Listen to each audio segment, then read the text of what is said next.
This episode is sponsored by Law Tigers New Mexico. Law Tigers New Mexico have been fighting insurance companies on your behalf since 2001. With Law Tigers, you never ride alone. Welcome back to the Rust is Gold Racing Podcast. This is episode 63 on Tuesday, January 11th, 2022. Down the way, not too far, an old-time Rockabilly coffee bar. Wrecking machine tucked in the back, Elvis singing about a Cadillac. I'm on a BSA, been riding all day. Leather's on, goggles too, triumphant, I don't know what you wanna do.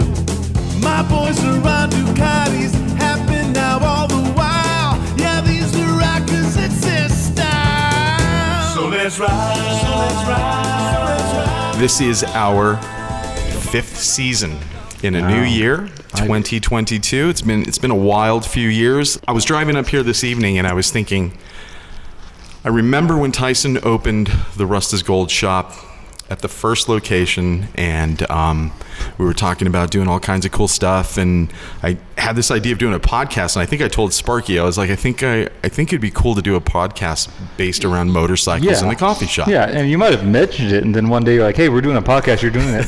Okay, sure. Yeah. We have a tendency to do that around here. We get an idea, and then the next day it's implemented. So looking back on it now, it's been a wild ride. We've had some great, really great interviews on here. We've had cool people come into the shop and actually be interviewed. We've had music, we've had photography, we've had motorcycles, we've had men, women, kids, we've had everything. And I don't know, Thaison, did you think we would ever get to this point where going into the 5th season, we got 63 episodes? Did you ever think that would happen? To be honest with you, I wasn't even really on the podcast game 5 years ago. I was just, I think this was all Steve. Yeah. And I was starting to get into podcasts and listening to them, and what is a podcast? I didn't even know.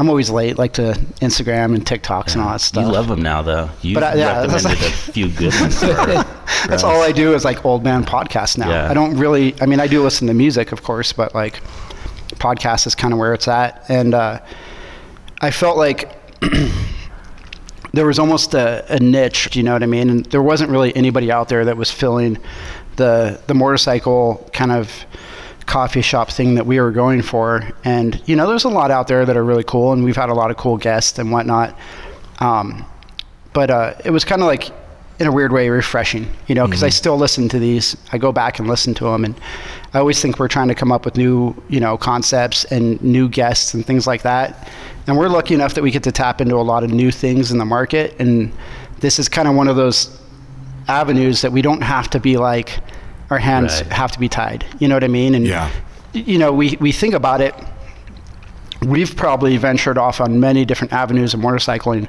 because of the podcast in a weird way.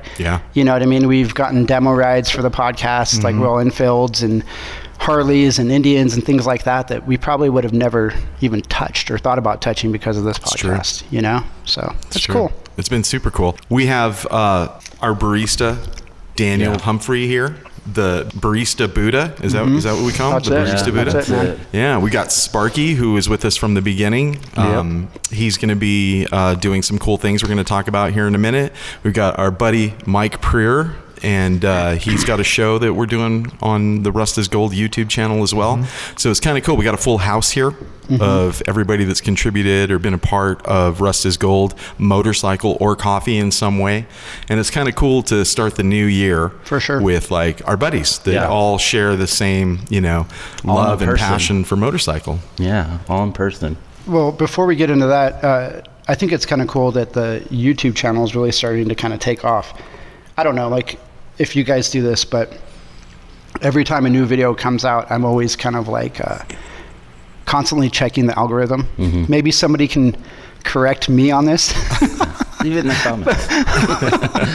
But I remember the old school YouTube where you could go back in, you could post a video, refresh it, and that would give you more likes, and you could almost see it instantly.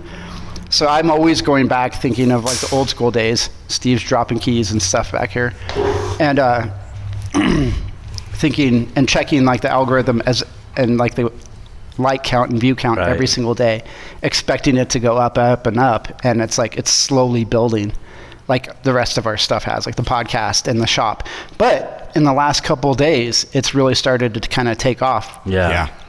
Episode 3 Yeah. had like a couple hundred views within the first 24 hours. Yeah. You know, when we first started, it was kind of just the idea of, so if you go to our YouTube channel, you can find it from Russ's Gold Coffee, Russ's Gold Coffee and Garage, Russ's Gold Garage. Just look up Russ's Gold and you're going to find it somehow, some way. And it started off by us really just interviewing kind of the cool, interesting people that came into the coffee shop. Yeah. Because there's always super unique people here. You know, it's not one of those coffee shops. It's just a bunch of accountants. Yeah. Actually, we have really cool accountants that come to. We do. But it's not like the ultra hipster coffee shop where, Oh, yeah. you know, you only get one demographic of people. We have every age group that comes in here. And This is the guy who talks about old school YouTube and I know. how he's always late to the game.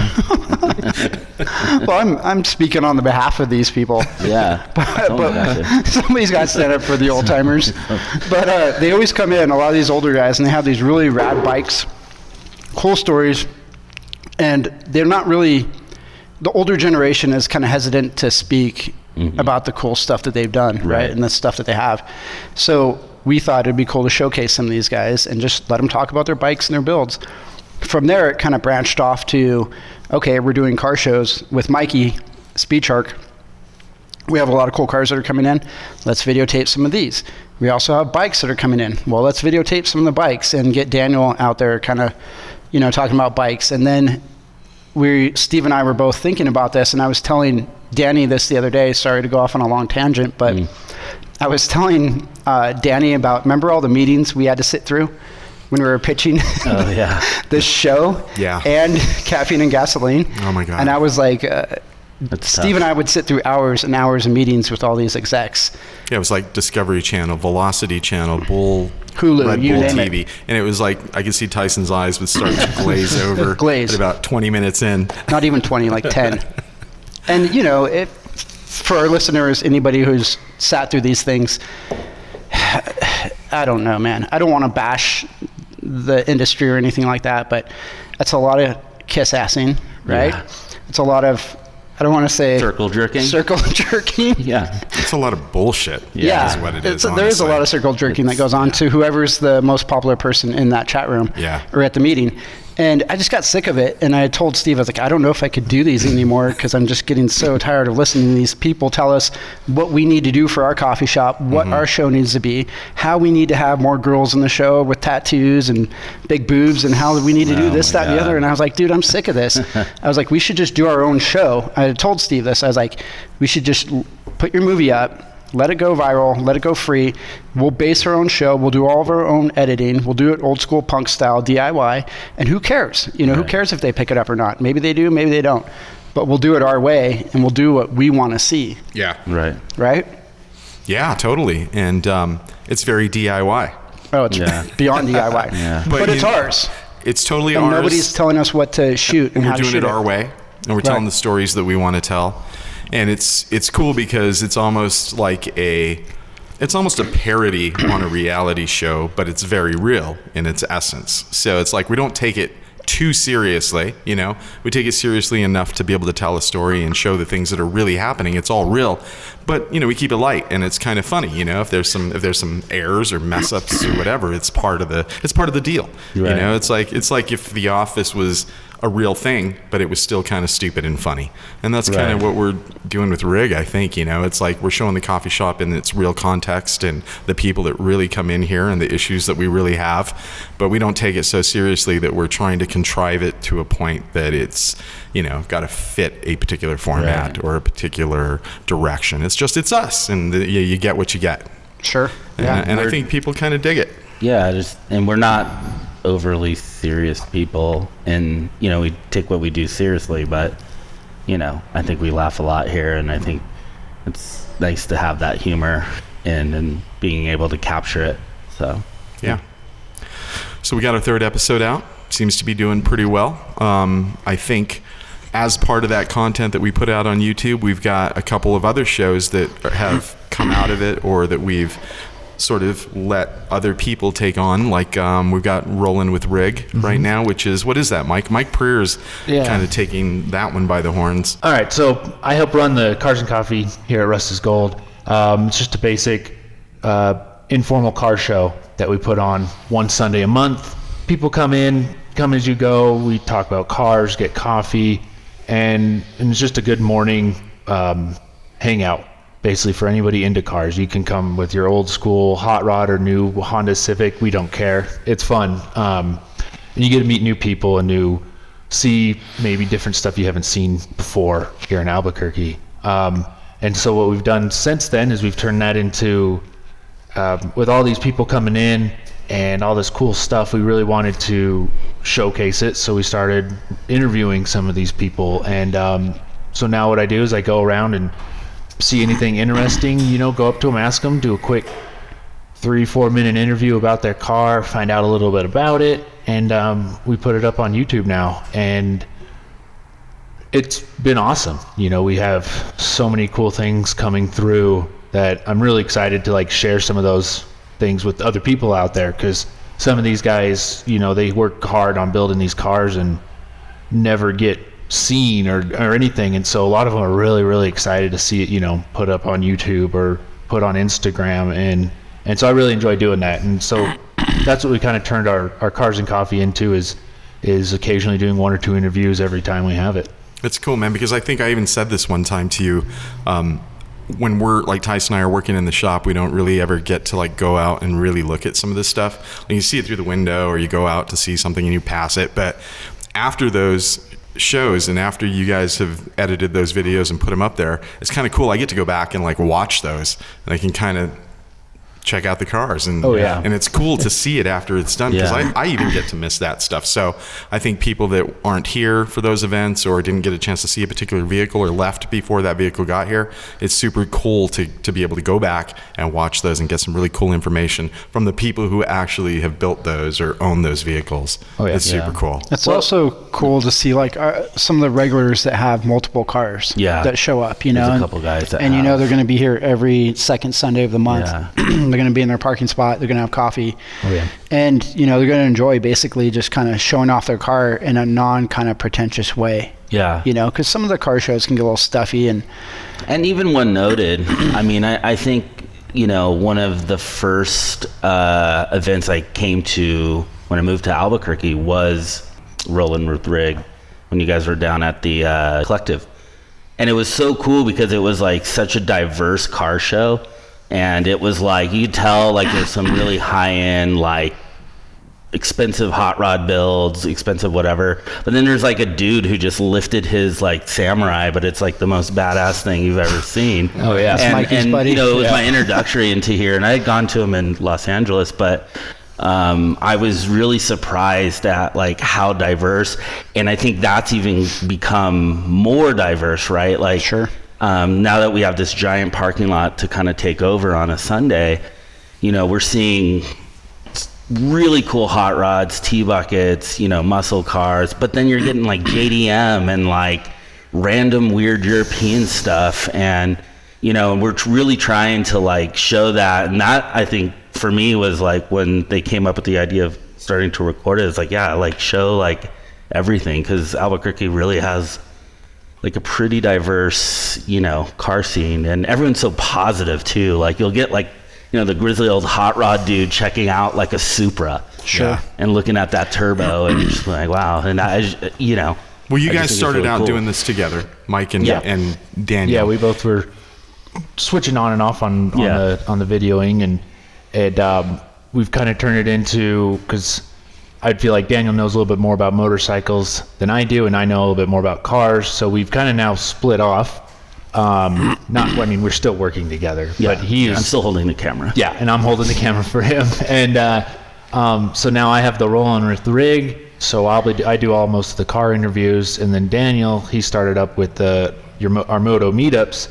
And he is now doing all the motorcycle interviews. So. Which I think is really cool, because you guys are still working together, but you kind of are hosting each of those separately and kind of focusing on it individually. Yeah. So, Mike, they're 2 or 3 minute length each? Yeah, 2, 3, depending on how detailed we go into the car. And eventually they'll progress. I think we're going to get more in depth in some of them, because I know some of these cars we've interviewed, like the amount of detail we want to go more in depth. So probably be looking for videos where we go more in depth and answer maybe more questions on them, or find out more about that car. But for now, yeah, they're just a quick, doing rides and stuff like that. What do you think about these, Thaison? Because like you really are more into cars, I think, than I am. So are you enjoying this? No, seeing totally. it come out of the shop?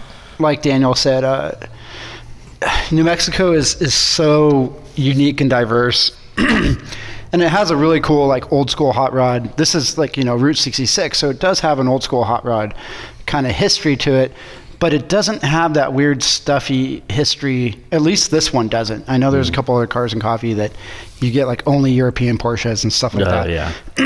But, if you go to California, I hate to bash on California, but you go to like a hot rod show in LA, and I would see this all the time. You'd see these guys pull up in these beautiful roadsters, and they're elderly dudes in their Hawaiian shirts and shorts and flip-flops, and they get out and they just put up their little chair, and they don't even talk to anybody. Yeah. Every once in a while they're wiping down their car. Yeah. And that's it. And they show up like every Sunday, and it's like, I always got bummed out on that because it just didn't have the community vibe that we've been trying to build here for so long. Right. And like it or not, like the Moto meetups and the Rollin with Rig and the car show and the bike show, you're going to see everything. Right? And you're going to see every different age group. And New Mexico, I'm sure there's a small percentage of people out there that are really snobbish about it, but we just don't have that money and we don't have that base. So you get everything. And there's a very kind of humbling, unassuming aspect to it. Some of the coolest cars that I've seen here in New Mexico, and bikes, is an older dude that pulls out that's like wearing, old beat up jeans or Dickies and, Crocs.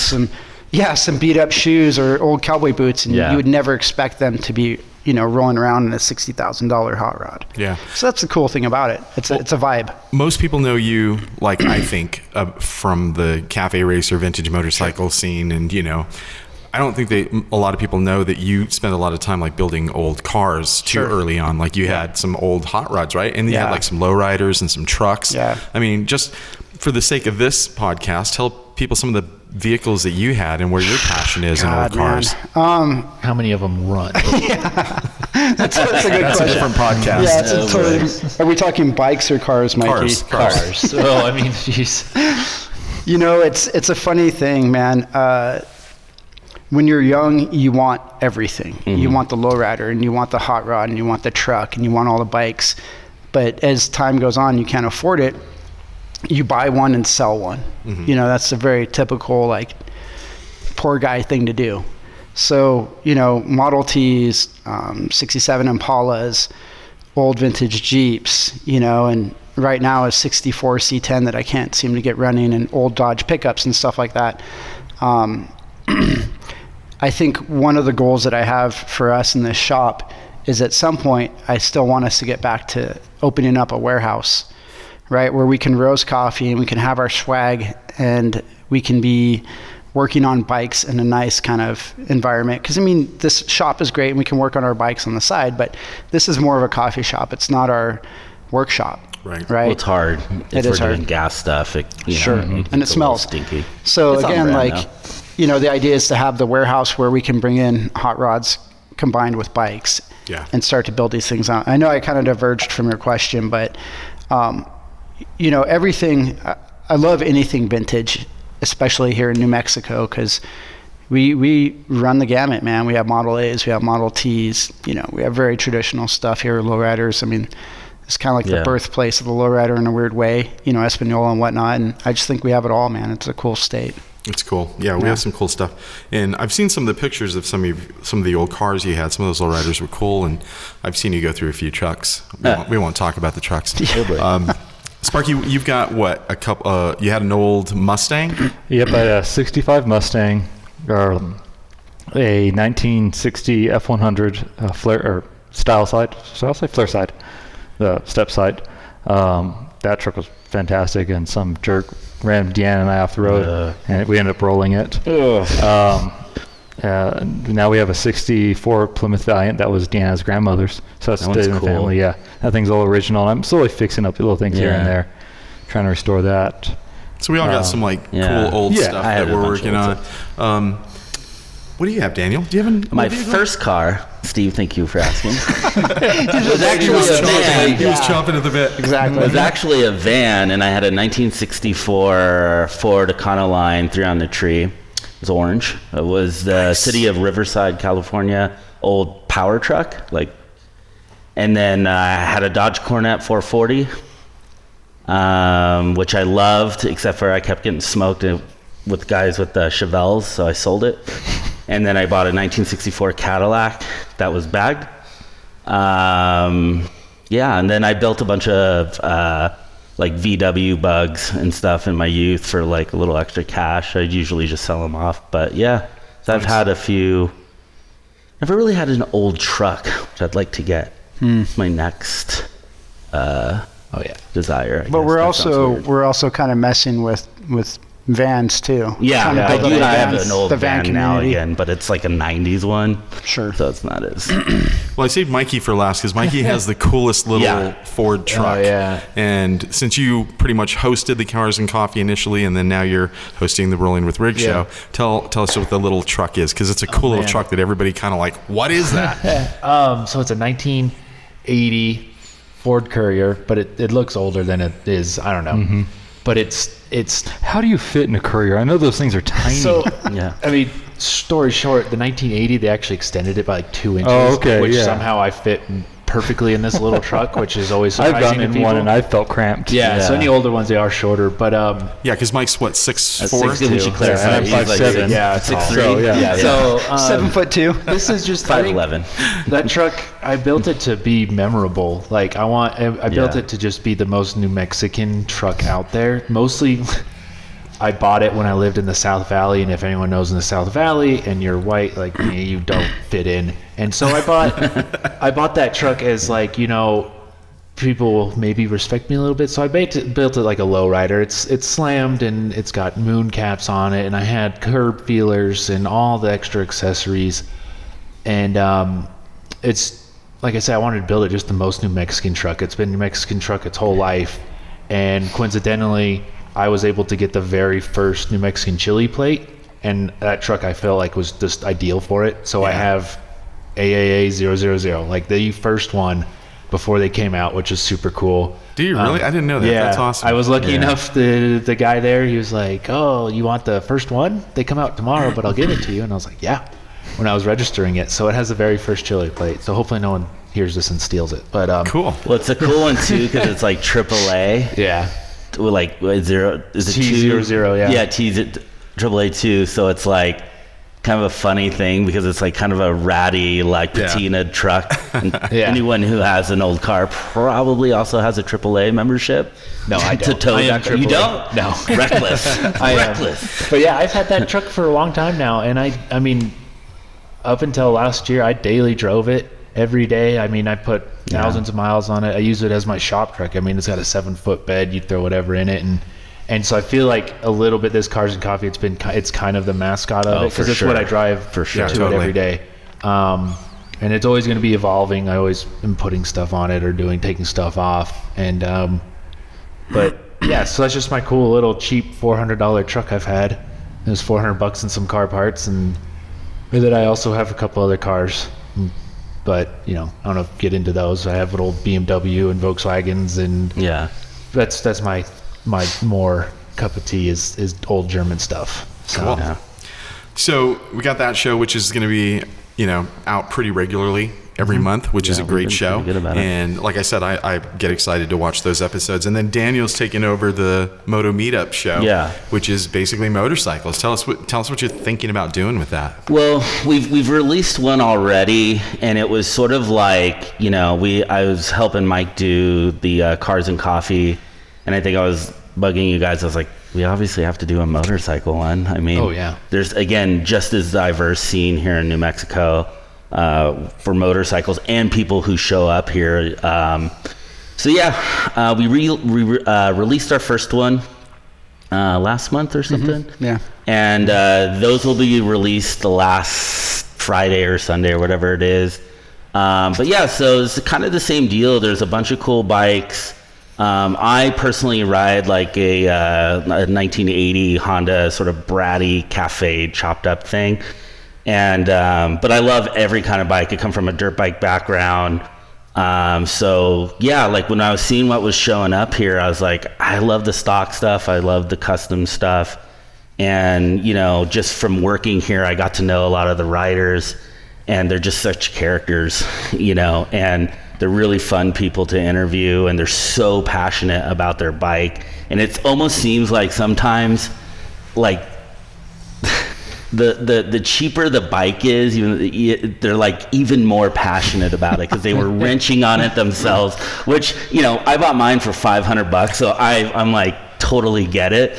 But like they're just, it's such a fun scene. And when we've done, you know, rides here, and like I said, you know, that's an interesting point, because Thaison and I have talked about that many times, that when you put all of your passion and what little money you have and time into it, right, whether you're fabricating something simple by yourself, I mean, you appreciate it so much more. And even if it isn't that great, you know, the work, the quality that you've done, you're just so excited about it, you want to show it off, you know? Yeah. And yeah, you're totally right. I mean, we see so many young riders and even older riders here with old bikes that have done just simple little work on it, and they're so excited to show it off. Yeah, and it's funny because I just got done editing your buddy Eric's, and you know, spoiler, it's like a CX500. It'll come out in the next couple months, but you know, when you look at it, it looks like a pretty stock CX, but it had the coolest story, and he told it so well, and I was just having such a kick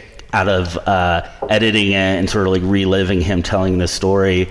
And I think that's just kind of a perfect example of, like, you know, the type of, you know, builder and riders that we get here. People, you know, I'm sure there's people who pay people to do everything on their bike, but I feel like I talk to more people that are doing it themselves. And it seems like kind of a local hero, Gumby. I did his bike, and it's just such a rad build by a really skilled craftsman. I believe it's a 78 Kawasaki KZ 650 that has a big bore. Like, he had like Yamaha R6 parts on it. He had to like spread the frame. Yeah. You know, even the color he chose from it was super cool. It's like I won't give it away, but it's a really cool episode. When that comes out, you definitely want to watch it. It's cool. It's pretty cool. So there's one episode of Moto Meetup right now. Yeah. And then you've got a slate of them. Yeah, it'll come out. We have enough to do certainly the rest of the year, and we may even do some bonus episodes of our bikes. I think specifically we talked about maybe doing some of your race bikes and just some, you know, just to keep it really diverse. So cool. Yeah, cool. So look forward to it. So Sparky, you've got a show that we're going to start working on called Sparkies Bench, and the joke here with Sparky is that every time we have an electrical issue, we always end up calling Sparky. If Thaison's, you know, CDI is not working, we call Sparky. If I can't get something electrical to work, we call Sparky. So he ends up shocking himself most of the time when we do this stuff. So thus he's got his nickname. But we thought it might be kind of cool, starting with Thaison's Husqvarna, to kind of get into updating and upgrading that CDI on it, and then kind of showing people what it takes to do that on a vintage two-stroke bike. So what do you think? What do you think about doing this show, man? Are you kind of excited about it, or are you dreading it? A little bit of both. Yeah. I there's a reason why I'm not in the series, because I'm not a fan of. I think I told you that when you guys had first discussed wanting to do it. I said, no, I'm good. I don't want to. I'm not a fan of seeing myself in film, like in Caffeine and Gasoline. I still don't like my interview. I wish I could have redone it. I'm just not a fan of that. But I am looking forward to explain some things. Because I'm going to try and keep it more electrical focused, because that is usually the scary, weird thing. The dark art. Yeah, the dark art. You know, when that magic smoke comes out, you're done. You've ruined it. Yeah. But so I'm going to try and take some mystery out of that. Just little things here and there, little tricks and tips, and occasionally jump into things like, you know, trying to figure out, for example, the Husqvarna. It may be an electrical thing. It may be something completely different. We'll find out. So. Yeah, you know, it's funny because as we've been working on these older bikes, even older cars too, wiring just goes bad. it goes bad as like a gaskets go bad. Yeah. You know, it's just a matter of time. The sleeving and stuff starts to ground out and things like that. And I feel like wiring is one of those things that people, even myself, I mean, you know, wired up enough bikes, but there's certain points in time where it's just, I just get lost on like the color of the diagram and schematics and all the different wires. And especially if you touch an old bike where there's been multiple wires of different colors leading up to something, it gets really confusing. And I think a lot of times what we start to see here when people bring us bikes with questions, a lot of times it comes down to wiring. You know, why is there no spark? And we see this time in and time again. And a lot of times, like, I'll look up videos on YouTube and I'll find a million things on carburetors, right? A million. I rarely ever find anything on rewiring a bike, a simplified version. You know what I mean? And it's just one of those things that people, I guess, kind of are very standoffish about. Yeah, it's a difficult thing for sure. It's like a lot of people will look at a wiring diagram and just be overwhelmed, especially as you get in the 60s and 70s. It weren't too bad, but as you get into the 80s, especially 90s, and now it's like trying to read a completely different language. But yeah, you're right, you hit the nail on the head. Especially with old electrical, you don't think about it because you buy an old house, the lights still work. Your brain just doesn't go there. But yeah, the wiring starts to break down inside the sleeves, especially in a wet environment. And luckily here in New Mexico, we don't have that issue. But if you get a bike out of California or somewhere in the South where it's real humid, the wiring inside of the wires inside the sleeves will actually start to corrode. So just like that surface corrosion you get on the battery terminal, it turns green and stuff eventually falls apart. That's happening inside the wires, just like that. Sure. And so that wire will look perfect to you, but you've just run a resistance test on both ends of it, and you'll see there's a ton of resistance, and that's why your bike's not starting. I mean, we've also seen kind of like when I rewired the CB that you helped me with, we kind of did like a chopper wire, and you'll look at like chopper wiring diagram, which is pretty simple. It's like battery, solenoid, headlight, taillight, simple stuff like that. And you'll see the schematics of it, or like a hand-drawn version, but you never really see anybody lay one out. Right. Yeah. That and makes say a this huge is difference. this is where you start, and this is how much length of wire you need, and this is the color it needs to connect to. And I haven't seen much of that. You know what I mean? Yeah. Well, I think Steve and I were talking about completely rewiring his race bike and just completely gutting it and doing a race bar. So maybe we can do an episode. Yeah. I thought you've already done that. No, it's close, but it's not. It's close. The BMW not is a 100%. special thing. That's a whole new system, or not new, a whole other system. The germs are crafty until you want to strip it down, and then it just gets confusing. I thought the wiring was running pretty good though, with the kill switch. Yeah, but I want to get rid of the starter and get rid of the charging system. Sure. So because I don't need a just do battery. a total loss. So once you do that, it throws another monkey in the whole system. So are you thinking about push starting that bike at the track? not this year. This is something down the road. I was like, do we have it like Moto GP wheel starter. the wheel starter. The wheels are right? spinning, right? How much are those? I can make one, man. Thousands of dollars. We got Thousands? Sparky. No, We're going to make one. Actually, I'm really looking forward to this video series with Sparky because there's so many things electrically that I'm intimidated by. Right. I mean, of all the things that I do on old bikes and race bikes it's electrical that's the most intimidating to me. Like, I don't mind welding stuff. I don't mind fab stuff. I'm mechanical stuff. I like carbs. But you get to electrical and I'm just like, oh God. You like carbs because, you did have a Honda. I was going to say because you don't have a Honda. I had a CB750. The Honda car. Yeah. I've been down that inline 4 nightmare many times. He's got the dual carb set up. Yeah. I mean, I just learned something This is already. why I have a BMW now. Yeah. I already learned something like the water and the thing. I had no idea. I knew it came around the battery thing, but see, already learning stuff. Yeah. But I like when the Honda had its wiring fried, I dropped it and it like arced something. I literally gutted the whole thing and just bought a whole new harness because I did not want to mess with it. Like I can plug things in, and even then it was like, do these match? I don't know.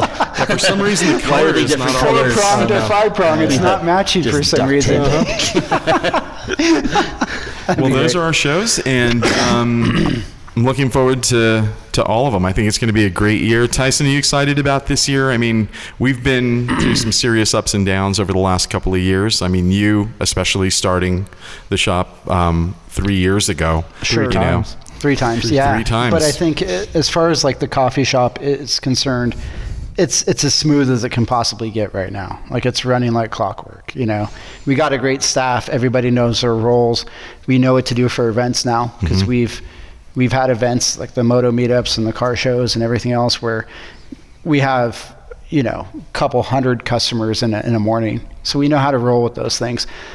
What I would like to see is hopefully for this next year, again, like, I love racing, man. I love racing so much now.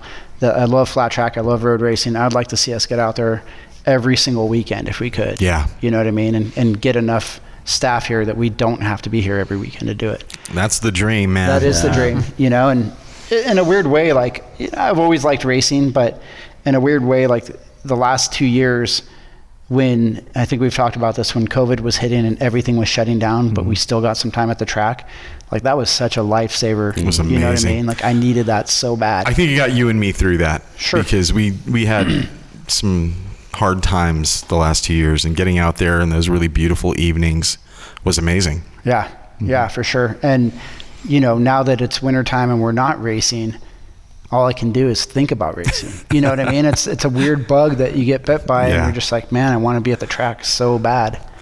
You know, riding on the street, it's fun, but it's not like riding at the track, man. It was kind of cool because the last flat track race that we did, I actually got Christy out there for that race, and she was there the whole time. She was like, I'm just going to go for a few minutes. And then she ended up staying the whole time. Is that what she sounded like? Yeah. And when we left, she was like, oh, I kind of get it. I kind of get why you guys like being out here. The weather's amazing. You're like hanging out. Mike Preer was there, roasting hot dogs. And it was like, it was the coolest thing, you know? And once you do it and you see what all of the enjoyment in being out there is all about, you kind of want to keep going back. And then you race, and it's even more addictive. It's like, there's the bug that keeps you like really going back. And I'm with you, Thaison. I'm looking forward to it, man. Yeah. I'm so looking forward to it. Yeah. It's a fun place to hang out, too. I mean, I've done couple laps on actually Mike's bike for one of the Rustus Gold. I think it was the Rustus Gold, like, flat track night. Just an open night. A track day, yeah. It was just like an open. And it was the first time I've ever been on, like, a flat track proper. And, man, it was just so fun. And then, like, you know, right now I may or may not build a bike, maybe for this season, certainly for the next season, I definitely am. But, like, just going, like, if you're listening and, like, not in Albuquerque, find your local track, go. You'll have a good time, I promise. Better than going to the movies. It's better than sitting on your couch watching, you know, it's seeing, like, real people do something they really love. And it's intoxicating to be around it. Sure. You know? Plus, like, all the... No, go ahead, Mikey. Oh, I was just saying, because, like, I definitely had that being that I bought a bike, got injured, and couldn't race it the whole season, but I think I came out every time and just loved it out there, you know, and I was just trying to get anyone else to race my bike. And I mean, it still was such a satisfying thing seeing, like, my bike go around and stuff, even though I couldn't race it. It's just, like you guys said, it's just an atmosphere and just super, super fun. Yeah.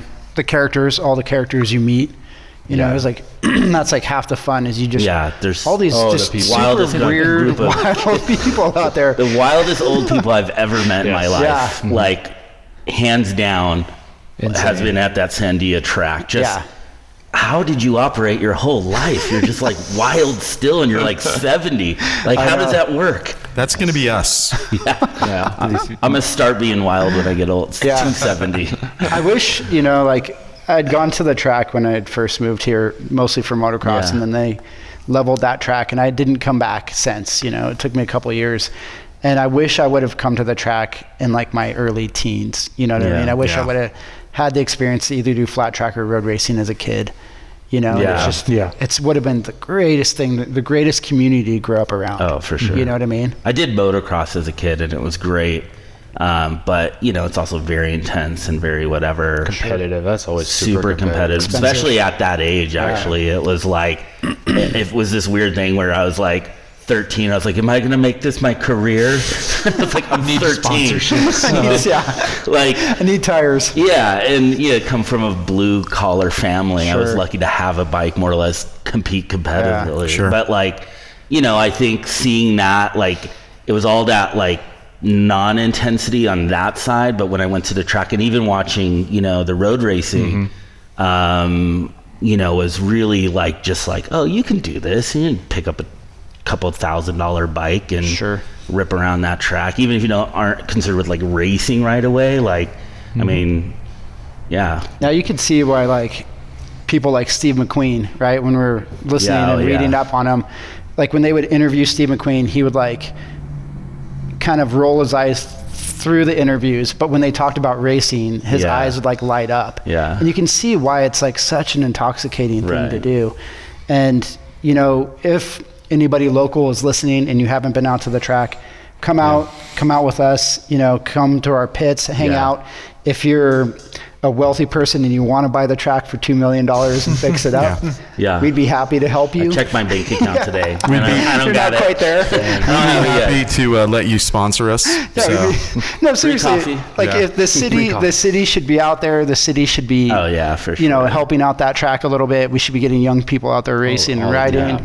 yeah. And I'm going to keep advocating for it just as much as I advocate for this shop. Sure. We should be encouraging kids to be out there on the track. No, we should. And it's like Steve Brown always says, it's a great, safe, mentored environment to learn how to ride properly in a safe environment. You don't have to worry about cars. You don't have to worry about anything else. You should be on board to helping kids get out there and learn how to ride on the track. Well, and even when I have listened to Steve Brown talk and Sparky and everyone talking about the race, because it is about going fast, but I think kids, that's the initial appeal, but then you start getting into race craft, right? Sure. And how to I knew this for even riding canyons. At first I'm just like bombing them, and then all of a sudden I'm riding with people who know, and I was like, oh, wait a minute, like you can do this really flow, and it's a totally different sensation, which I think was probably extrapolated on an actual racetrack, because you're like, that's what you're there to do, is understand. Right. Well, I mean, ask Sparky, like he knows, like you, the first time you went out there,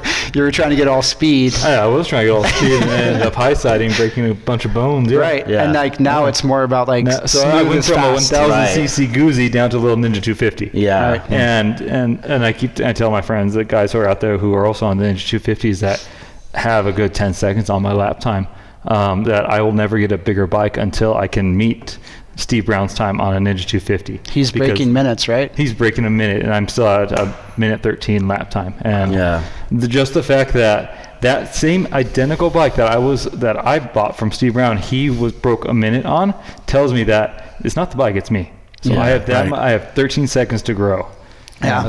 Back to Daniel's point though, is that like that is quite a bit. That like initially people want to go out there and they want to go fast, but there's a really humbling thing to that track where it doesn't matter how big that CC is on that bike, you're not going to go fast. Well, as Steve, like when you and I this season, when we take off and we get online, Steve on his 650 would blow us away. Sure. He'd hit that straight and he would take off. But the second we got into those curves, we'd sneak up on him. Then he'd take off again. Yeah. I know he's giving me this look, but it was true. You can see behind you. Just faster. That's all. You just have and he's trying to drop weight on that bike. Yeah.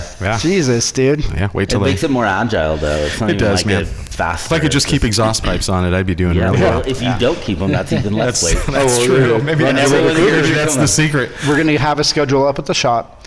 So we're going to have race dates for SMRI, and we're also going to have race dates for flat track, even if we have to make our own schedule.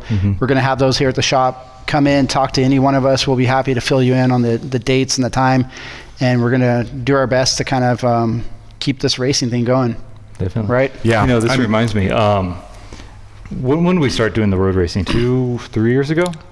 We started 3 years ago, but we really didn't start really getting into it. So the big thing you guys wanted to do, and that was your goal, was to bring, with Steve Brown, was to bring the vintage racing back. And that has been dying. It's mostly been Steve Brown, Dennis Parrish, and the folks up at OCD Moto.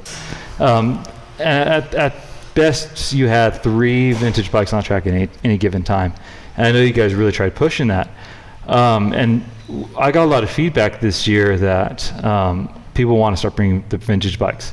They saw you guys on a track. They saw Steve Brown whenever he brings his 350s. Con being one of them. He built up his KZ 750 specifically just to take to the track. Tried a few times and got himself a Ninja 250. But he was telling me the other day that he cannot wait. He is dying to race that that KZ. Oh, that's awesome. It's a rad bike. Yeah, in the vintage classes, he was asking us a ton of questions. We've gotten emails and Facebook posts about bringing vintage bikes out. So you guys have finally achieved that.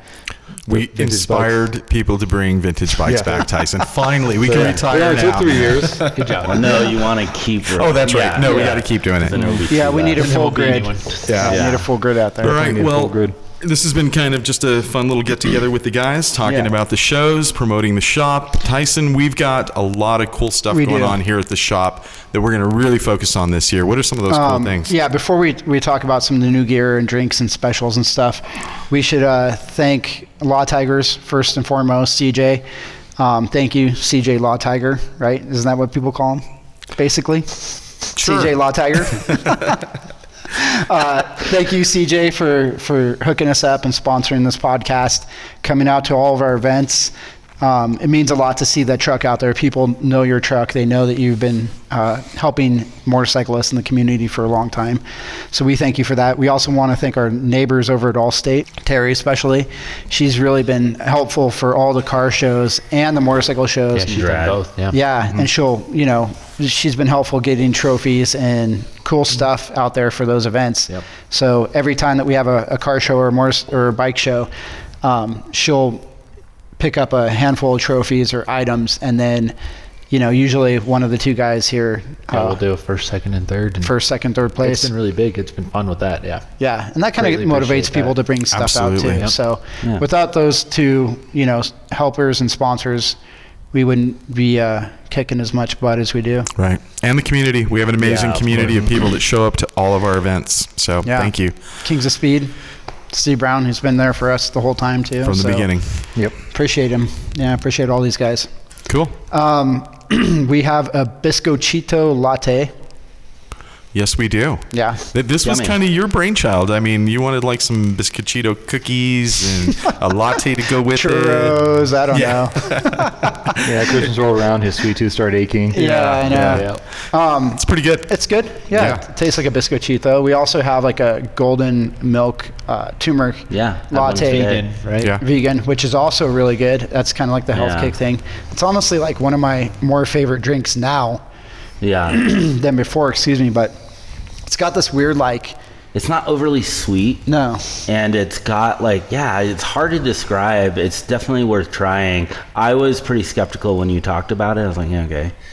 And then I had one actually today that you made me, and I was impressed. I finished the whole espresso, got home all wired out. Really? Caroline was super bummed. It was great. So all those honey lavender people, let's venture out and try a couple different drinks. Yeah, I mean, it's a great drink for I think people who don't like super sweet lattes. It is a little sweetened, but it's not. It's just a good, fun, different coffee drink. Sure. I And dig there's it. supposed to be like some, health benefits to turmeric, Yeah, right? Inflammation. right? Helps with the joints for all those older people out there. 40 plus. It's supposed to really help with migraines. I that just right? read that yesterday. Yeah. Oh, So that's I don't know. cool. Maybe it'll become a drink of mine if it really does help with migraines. Yeah, We'll you see. get 'em. Well, don't wait 2 months to try it, Steve. Okay. I'm gonna dive right into it. I'm jumping right on the bandwagon. We'll this make time. it one after If this. you ever Yeah. come in and you see Steve wearing his Ray Charles glasses Oh yeah, or dark shades. dark shades or Roy Orbison, Yes. yeah, if you see him wearing his Roy Orbison glasses, So what Tyson's getting at is if Steve ever looks like he has a massive hangover, it's not, it's a migraine. it's not. Go He give hasn't him been some sipping the turmeric. sauce, Yeah. dude. Yeah. He's got a migraine. No, it's so true. We got some new mugs, some little cappuccino mugs that we're going to be offering as part of a gift pack for Valentine's Day. It's going to be a little 2-pack with some cookies or chocolate and some other little goodies in a box. So Yeah. you should come and check those out. It's going to be really cool. So really, we just have a bunch of really cool new merchandise that you ought to stop in and check out, or you can buy it online. It's really good stuff. Yeah. Yeah, so if you stress out during the Valentine's Day and what to get your special partner, this is the perfect box for that. The cup is really cool. I You just dig saw it? it today. Yeah, I saw it today. He was showing me, and I was like, "Whoa, that's cool." It's good size, great for cappuccinos. It's awesome. All right, guys, thanks for joining us for this first kickoff podcast of the new year. Danny, Mike, Sparky, thanks for joining us. Mike, you were at Speed Shark Garage on Instagram. And Danny, you were at Ride Fast, Die Old. And Sparky, you are Ridgeback Racing. Of course, Thaison is at Rust is Gold Antiques and Rust is Gold Coffee. I am at Fenix and Rust is Gold Racing.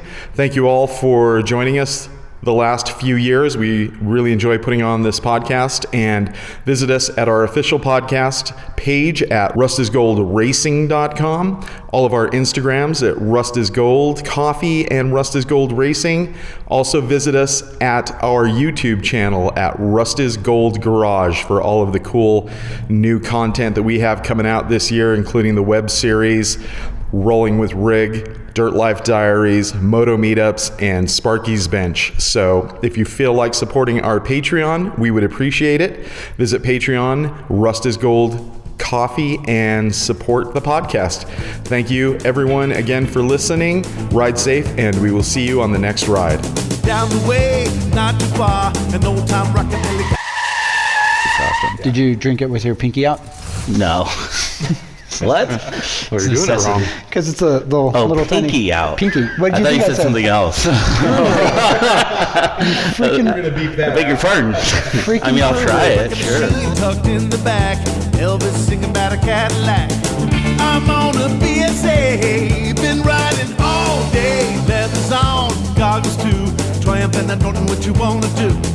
My baby's on a Vincent, has been for quite a while. She said it's rocking just to style. So let's ride, so let's ride, so let's ride, so let's ride. Come on, turn up, I got lumpy cams. American rocker as a matter of fact.